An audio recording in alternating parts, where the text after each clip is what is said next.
Yeah. This is a rally today outside the High Court in Sydney in regards to Antoinette Lattouf, who was an ABC reporter that got sacked. So it's Antoinette Lattouf versus the ABC. Coalition for Women, Justice and Peace, Solidarity, Lattouf, Defend Human Rights. These two, we oppose all genocide, and his one is No Place for Fascism. This guy, ABC, must stand strong against the conspirators, support UN reports. It's organised by, well, I saw it on the Green Left, so I'm not sure who's organising it, but there's not many people here. It's about 15 minutes till it was supposed to kick off at 9:30. There's probably more cops than protesters, and there's plenty of mainstream media. There's the ABC waiting for her to arrive. Yeah, let's settle back and we'll see what happens as the numbers grow.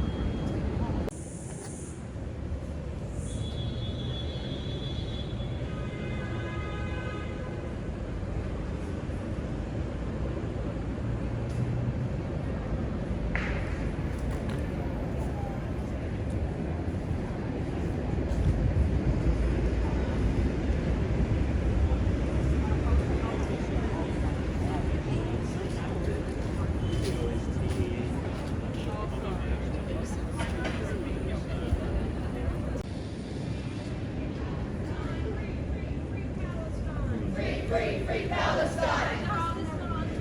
Justice, what do we want? Justice! When do we want it? Now! What do we want? Justice! When do we want it? Now! What do we want? Justice! When do we want it? Now! What do we want? Justice! When do we want it? Now! Free Palestine! Free Palestine! Free Palestine! Free Palestine! Free Palestine! Free Palestine! Free Palestine! Free Palestine! Justice for Antoinette! Justice for Antoinette! Justice for Antoinette! Justice for Antoinette! Justice for Antoinette! Justice for Antoinette! Thanks everyone for coming out this morning. My name's Damien Ridgewell. I'm an activist with the Palestine Action Group. We've called this gathering here in solidarity with Antoinette Lattouf, who is going to be in the federal court today. We're here to demand justice for Antoinette. We're here to stand with her in her fight against the unfair sacking and repression by the ABC, for telling the truth in face of power against Israel's genocide. We're also here to stand with all journalists in Australia and across the world who have been suppressed and face repression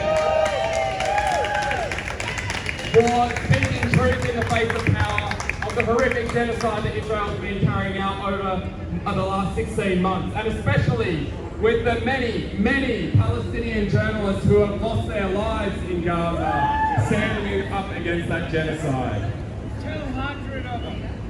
Antoinette was fired by the ABC for sharing a Human Rights Watch article which stated the 100% verifiable fact that Israel has used and intended to use starvation as a weapon of war in Gaza.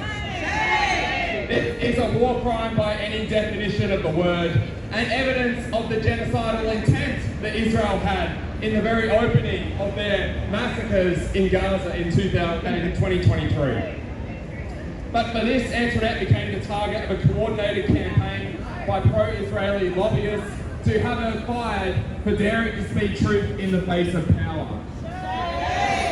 And this has been reported by The Guardian that it was uncovered that there was a WhatsApp chat of many pro-Israeli lawyers who specifically coordinated and targeted journalists who spoke out in support of Palestinians against what Israel was doing, to deliberately try and have them fired from their positions for taking that stand.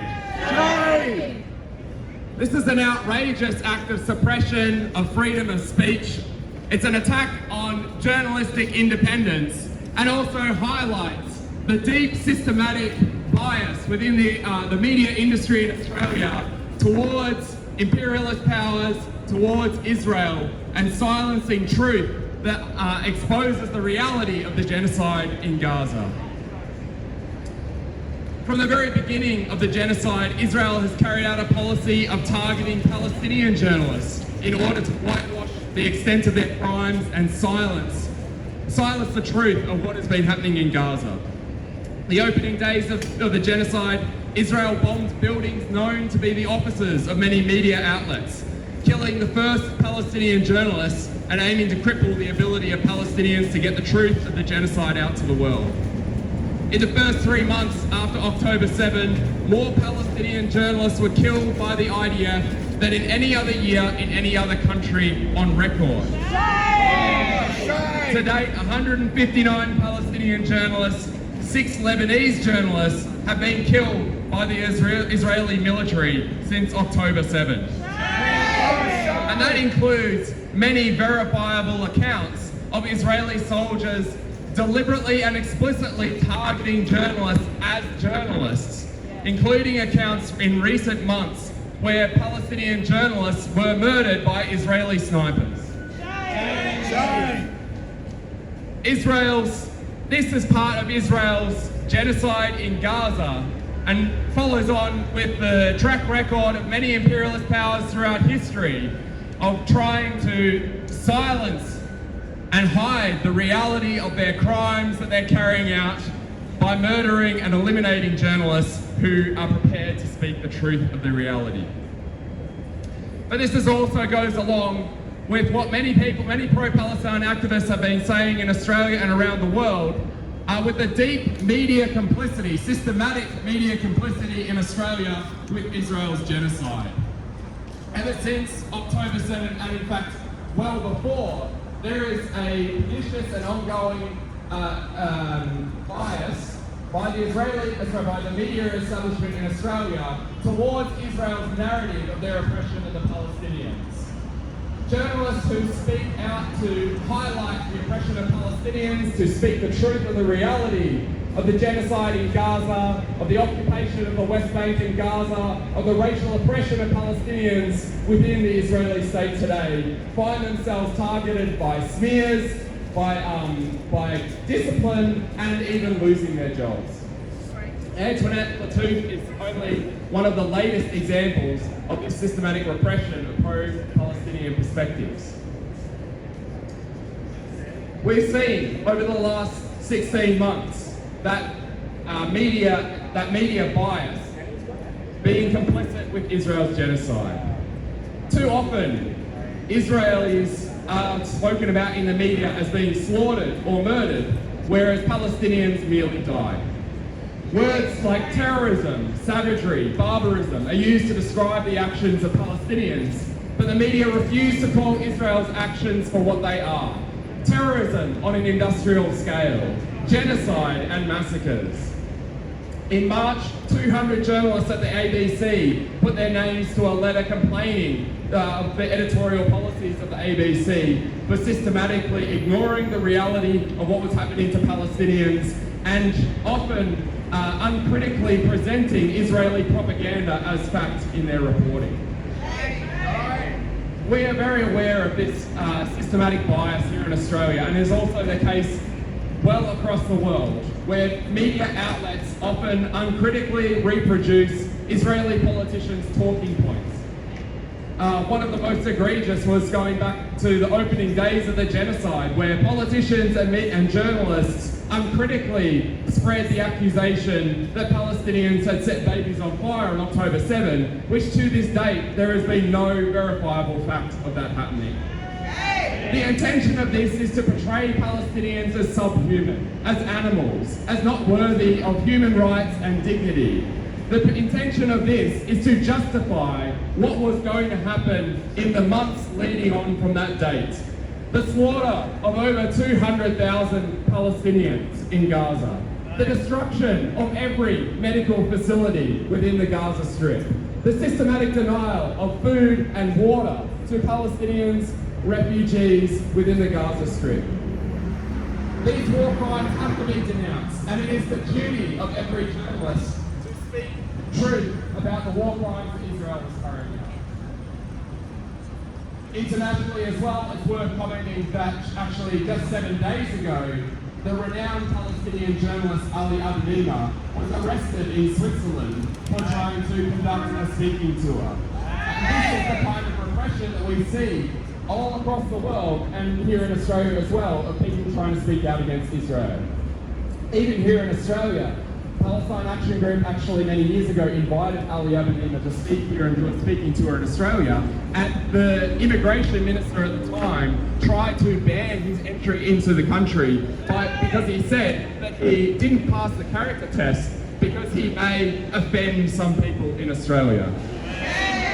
Well, yes, he may offend people who support genocide. He may offend people who support Israel's oppression of the Palestinians. But that's exactly why people like him should be free to speak and spread their message.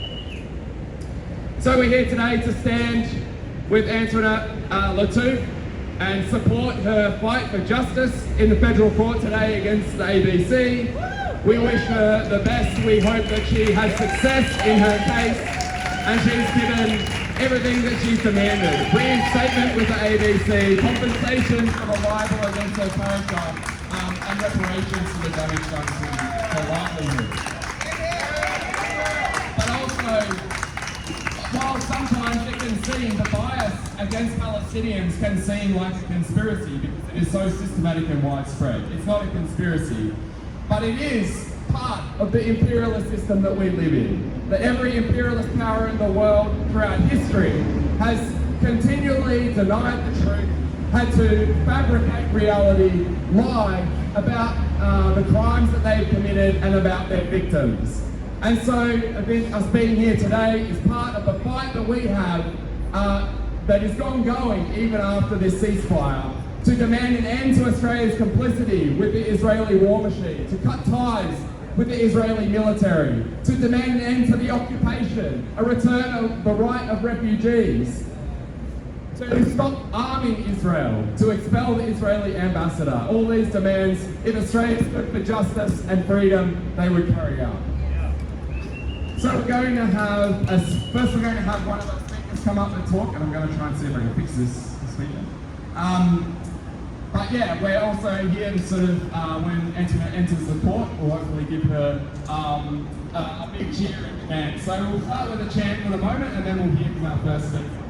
Free, free Palestine! Free, free Palestine! Free, free Palestine! Free, free Palestine! Free, free Palestine! Free, free Palestine! Justice for Antoinette! Justice for Antoinette! Justice for Antoinette! Justice for Antoinette! Justice for Antoinette! Justice for Antoinette! Justice for Antoinette! Justice for Antoinette! All right, I want you to welcome up here our first speaker, who is Wendy Bacon, Chief Editor of the Media, Entertainment and Arts Alliance, the union that covers journalists, and she's also a very long-term journalist, writer, and activist in support of Palestine. So make her welcome.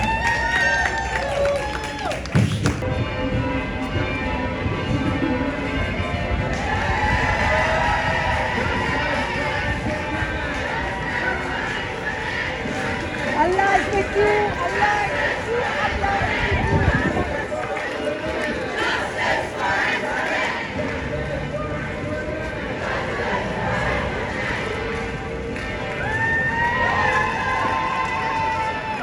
Go Antoinette, we're with you.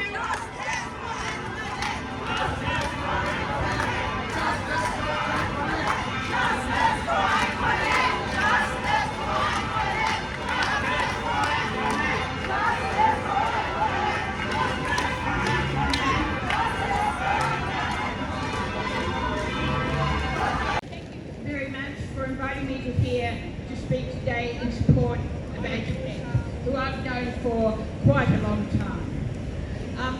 First of all, I'd like to acknowledge that we're on the land of the Gadigal people, always was and always will be Aboriginal land.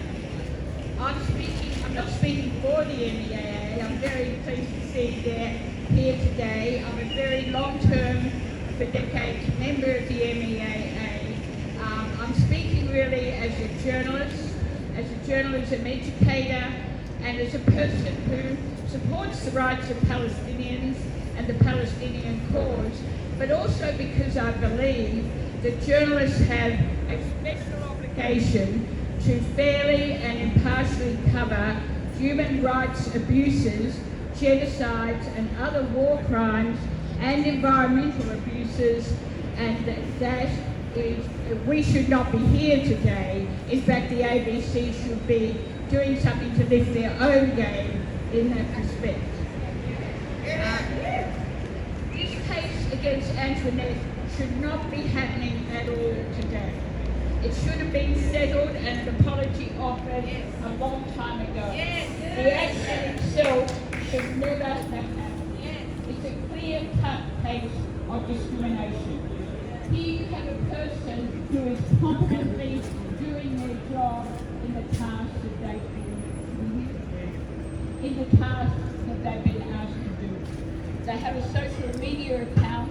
They post something about a human rights abuse on that social media account, which anyway is in the public arena and is also published by the ABC.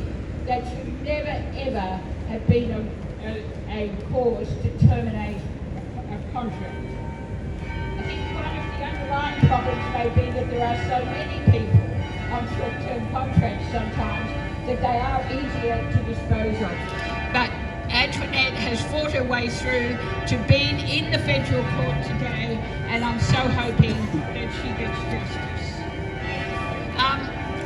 As I said, I've known Antoinette since she was a student at UTS.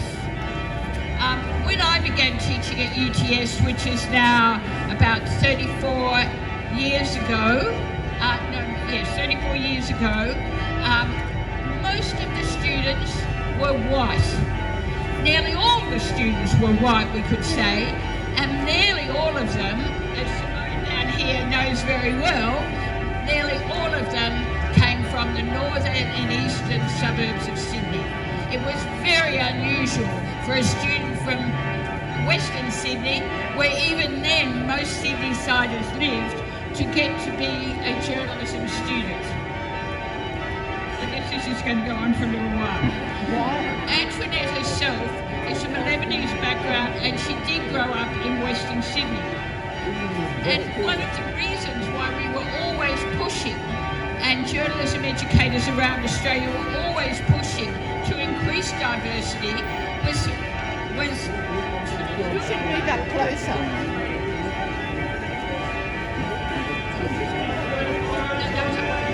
Yeah, so long as people can hear. One of the reasons we wanted Antoinette and students like her to be at UTS because we knew they would bring a broader and deeper perspective to the coverage in the media. That sort of perspective that Antoinette can offer is part of that crucial diversity. The ABC needs that perspective very badly as we see through the coverage of the war in the Middle East, and that has been shown there are structural biases in that coverage which have been shown by academic study to exist. I just want to read one quote from that academic study that was published on Pearls and Irritations. Israeli guests were featured more than twice as often as Palestinian guests. And re-invited repeatedly, guests supporting Israel were universally permitted to make lurid, unverified claims without being challenged. So this was actually done by a computer analysis and published as an academic study. Now, all of that is a structural bias. All of that demonstrates an injustice against Antoinette. But as we've already heard this morning, that behind the scenes, people actually, and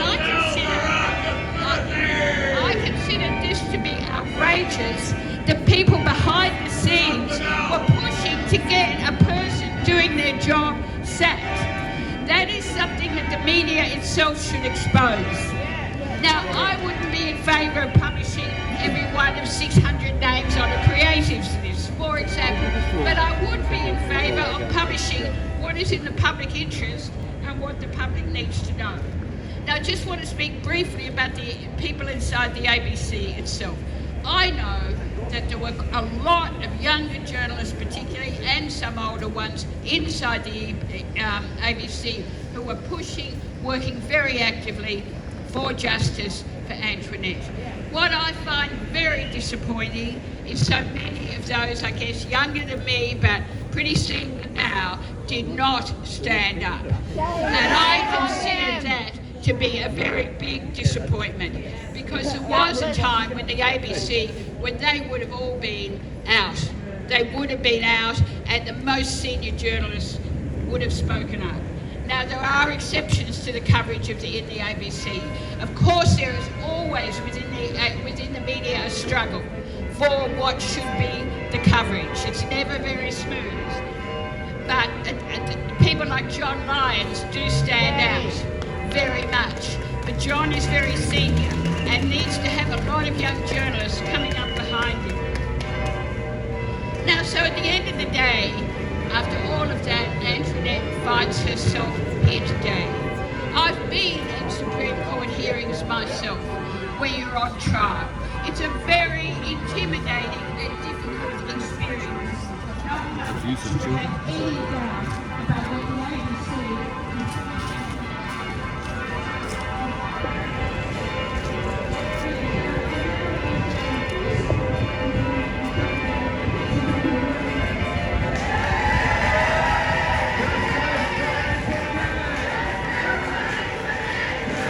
Allah is with you. Allah is with you. Allah is with you.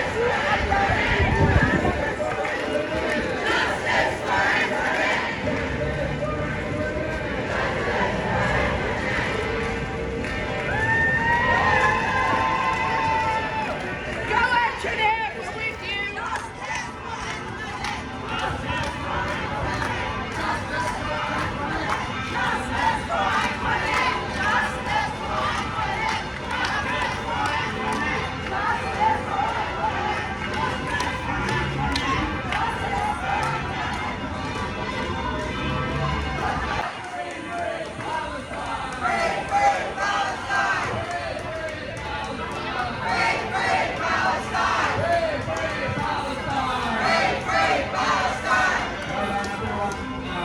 Wendy, do you have any further words to this speech? We love you, Wendy.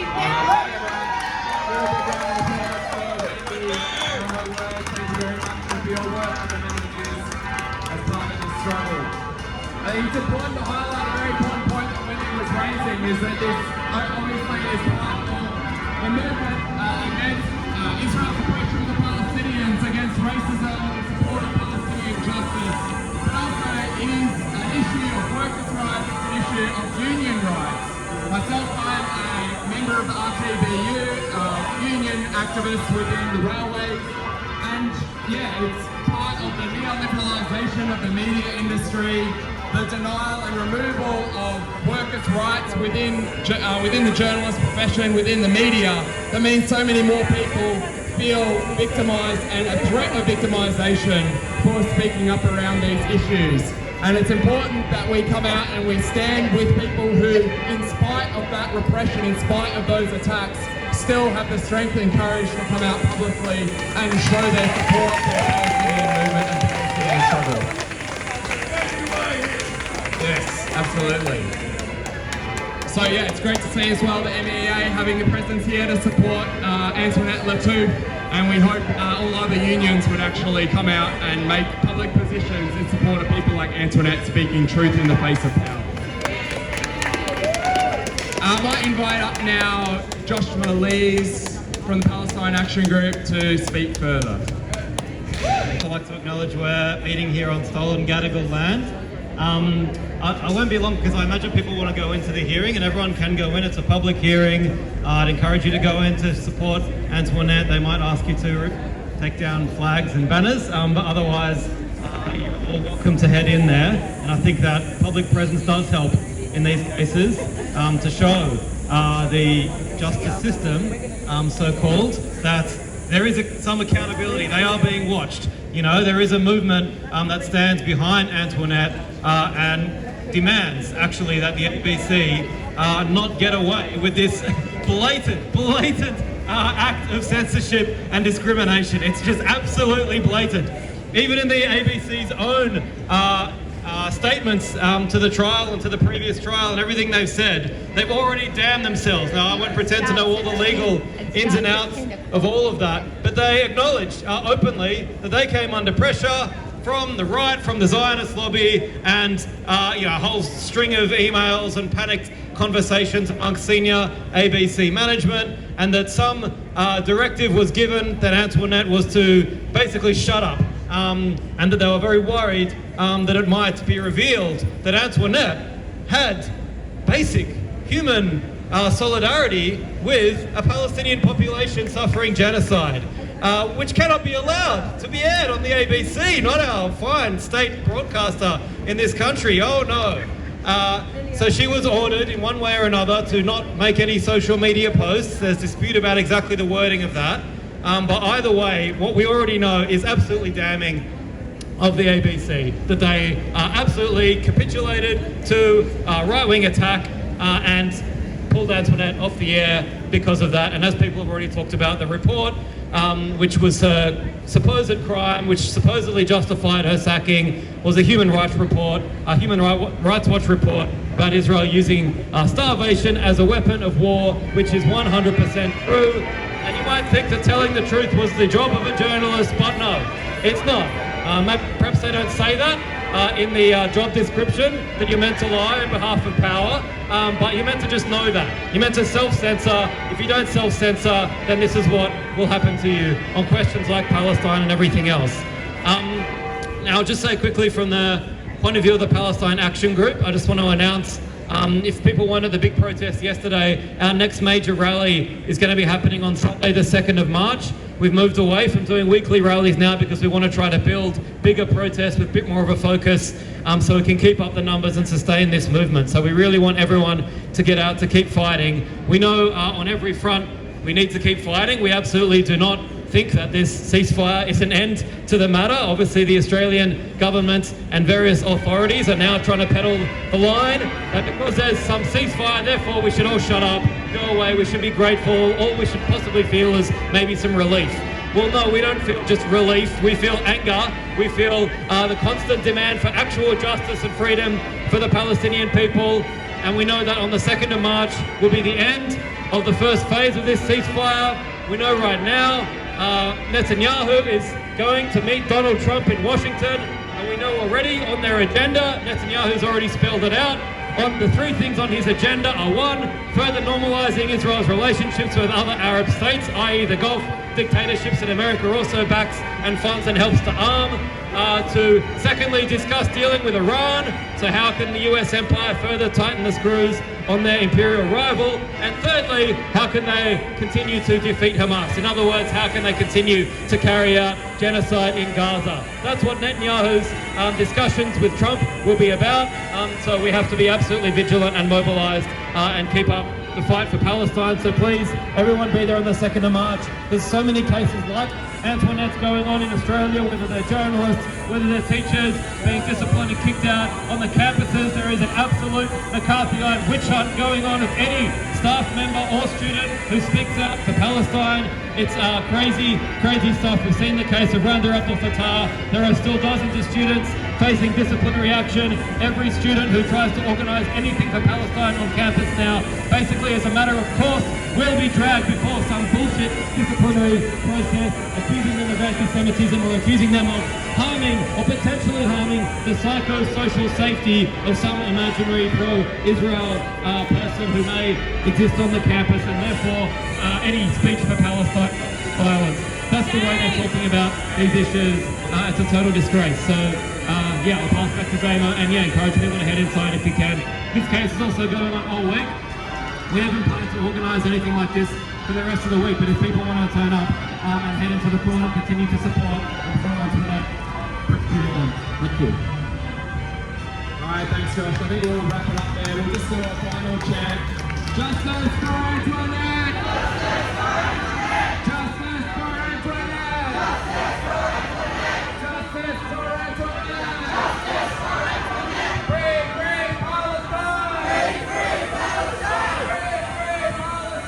Free, free Palestine! Free, free Palestine! Free, free Palestine!